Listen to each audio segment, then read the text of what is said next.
Magkikita po tayo sa korte at sisiguraduhin ko lahat kayong responsable dito sa malversation ng 90 billion.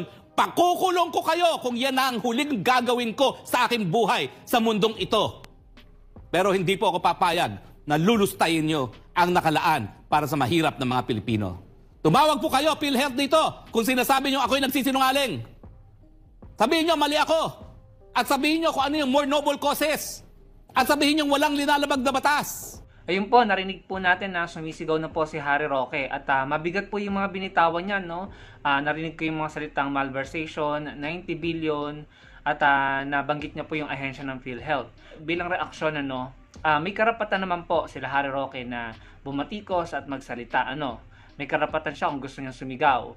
However, ang dami po nilang akusasyon at siya na po mismo ang may sabi na magkikita sila sa korte. So, in other words, kailangan niya talagang patunayan niya sa korte. Otherwise, hindi po siya makakakuha ng suporta sa taong bayan. Kailangan talaga niya na mapatunayan niya sa korte. Kung meron nga pong tinatawag na yung na-mention niya na malversation, So, kailangan niyang trabahuhin ito. Kung siya ay naniniwala na meron po siyang ebidensya, patunayan niya. Yun po kasi yung nakaka-turn off sa kanila, Ang dami nilang akusasyon, si Maharlika, ang daming akusasyon, pero wala po tayong nakukuhang patunay, wala tayong nakukuhang desisyon mula sa korte na nagsasabi na totoo yung mga akusasyon nila, Yun po talaga yung nakaka-turn off. Karamihan sa kanila, yung mga vloggers nila, ang daming sinasabi, ang daming akusasyon. Sabi pa nga nila noon, by June lalabas yung video. Eto, June, o malapit na mag-July, di ba? Puro sila ganyan. And then, rally sila ng rally. Kailangan po nila na patunayan ito sa korte. Hanggat wala silang napapatunayan sa korte, I'm afraid hindi sila talaga makakakuha ng suporta, At saka, kung gaano ka-passionate si Harry Roque sa paraan ng pagsasalita niya sa bidyong iyan, kung gaano siya ka-passionate at ka-intense, sana ganoon din siya naging ka-passionate at ka-intense sa mga issues na di umano'y mga katiwalian nung time na sila yung nakaupo, Ngayon, bumabalik po yung issue ng family. Bakit hindi po natin naririnig si Harry Roque na nagsasalita about doon, So, nakikita natin na parang selective, kung saan lamang nila gustong bumatikos at kung ano lamang yung issue na gusto nilang mapag-usapan or i-emphasize sa publiko, yun lamang yung gagawin nila. That's my opinion. Yun po kasi yung observation ko.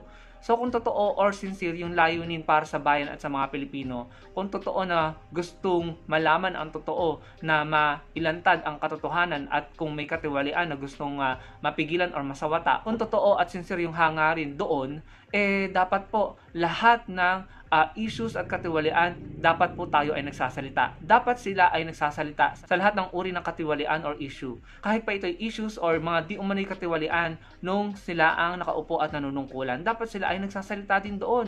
Kung si Harry Roque ay intense doon sa issue na dinidiscuss niya sa video na ito, dapat ganun din siya ka-intense sa issue ng family at doon sa issue ng DOH na pag-transfer ng bilyon-bilyong pondo, na nangyari nung nakaraang administrasyon. Wala dapat pinipili, hindi dapat nagiging selective kasi kung ganyan po, ang mangyayari, magmumukha pong bias at double standard, At nagmumukha pong namumulitika kapag ganyan.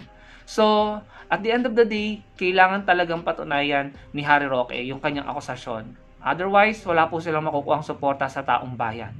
Hanggat walang napapatunayan, those will remain accusations, Ito pa po yung isa niyang statement, pakinggan po natin. Hindi po ito Marcos versus Duterte. It is Marcos versus the Filipino people dahil ang mga kasalanang nangyayari po sa administrasyon nito ay kasalanan lamang sa mamamayang Pilipino at hindi lang po sa mga Duterte. Pagkakatanda ko po, sabi niya hindi ito Marcos versus Duterte. Ito po Marcos versus the Filipino people. Yun po yung pagkakaunawa ko, Para po sa akin, inaccurate yun kasi hindi naman po majority ng mga Pilipino ay kasama nila Harry Roque na bumabatiko sa gobyerno or sa Pangulo, sa mga Marcoses, Naniniwala ako na majority pa rin ng mga Pilipino ang may tiwala sa kasalukuyang gobyerno.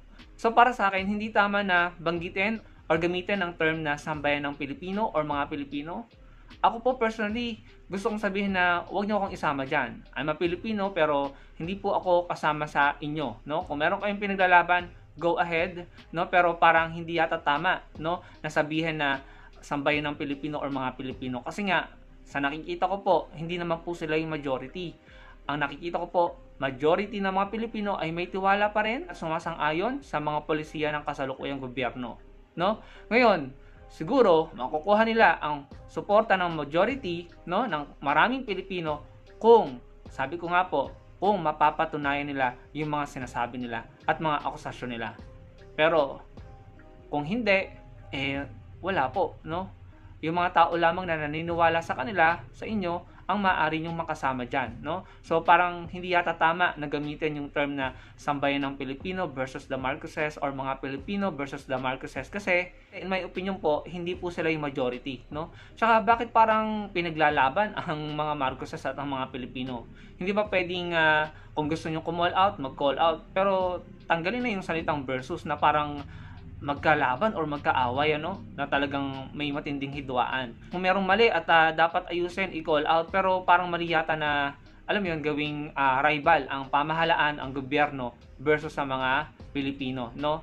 But then again, ako po naniniwala na hindi majority ng mga Pilipino ang tinutukoy ni Harry Roque. So, para po sa akin, mali po na gamitin yung term na mga Pilipino or sambayan ng Pilipino, no? Siguro gamitin nila yung term na kami or sila. Pero yung sambayan ng Pilipino or mga Pilipino, para sa akin, hindi tama kasi nga po, ang majority ng mga Pilipino ay hindi po nila kasama. Yun lamang naman po ay aking opinion at reaksyon dun sa mga narinig ko kay Harry Roque. Kayo mga kababayan, sang-ayon po ba kayo sa sinabi niya? Ano pong masasabi nyo? Sana po yung makapag-komento kayo para magkaroon tayo ng discussion. Ilagay nyo lamang po sa comment section. Huwag nyo pong kalimutang ilike ang ating video at patuloy po tayo magbibigay ng ating reaksyon at magre-raise ng awareness patungkol sa mga issues ng lipunan. Maraming pong salamat. Magkita-kita po tayo sa susunod kong video.